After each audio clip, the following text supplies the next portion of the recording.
How do you see it from a political level? I mean, is Europe, are the European countries capable to live up to all those expectations under all the internal pressures? And I would add here, I have heard this morning Christine Lagarde, who said some of the aspects will have to be ratified, if I'm not mistaken, by European parliaments. So what does it mean for the actionability of all those decisions? Mm-hmm.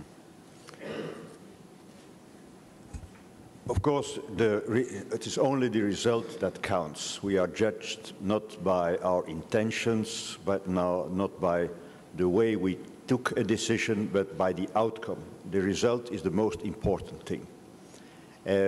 And for instance, in the case of Greece, we acted in solidarity. And governments who faced internal problems regarding this decision of helping Greece took their responsibility. They took their responsibility, even with the risk of electoral disadvantages. I am very cautious in what I'm saying. They took their responsibility, and it's the outcome which is the most important thing. Second, every country, I was Prime Minister for 11 months, but every government, every Prime Minister has to act in a climate of raising populism. So we need more than ever, political courage. And a lot of countries are ready to take, and I reiterate, their responsibilities. This is the moment for political courage in different circumstances in most of our countries. But we are ready, and most of them are ready to take those responsibilities. Solidarity inside the Eurozone, but also solidarity inside the European Union. But the decisions of the ECOFIN Council were not decisions in the Eurozone. That were decisions taken by the 27. Because all our economies are linked not only on a global way, but also in a European way.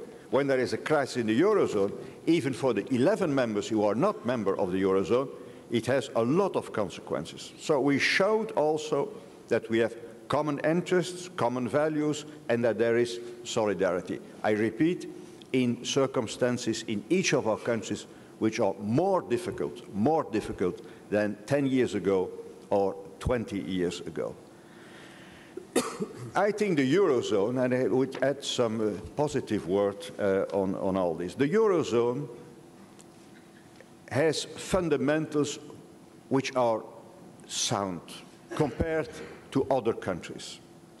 Our budget deficit is almost half of what is going on in other important countries in the world economy. Second, we have a balance of payments almost in balance. So when you have a budget deficit compared to others with half of that deficit, and when you have a current balance of payments in balance on the current account, you have a strong argument for having a strong euro. Our problem is that inside the Eurozone, there are huge divergences in economic development. And we have to tackle these divergences, having more convergence in economic policy and economic development. And that's why we have to make huge efforts the coming years to have more economic governments to tackle those divergences. When I took office, the 1st of January, my main message was, in complete agreement with the Commission, my main message was, we need to double the economic growth potential which we now have. If we do nothing, we have a structural economic growth of 1%. With 1% growth, we can't finance our social model anymore. With 1% growth, structural growth, we can't play a role in the world, in world economy. We created the G20. It was the European Union who created the G20. But in order to play an important role in the G20, we need more economic strength and more economic growth. So when I took office, it was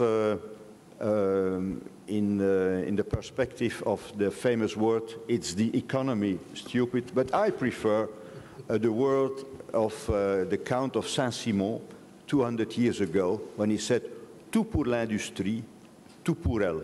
Everything for the economy.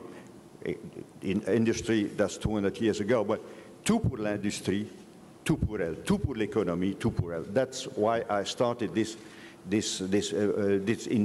started this mandate with that team, and we hope that in the 2 years coming period of my mandate, we can go further. We can go further in economic governance to tackle those divergences in the Eurozone so that we have even stronger euro in 2 years than we have today.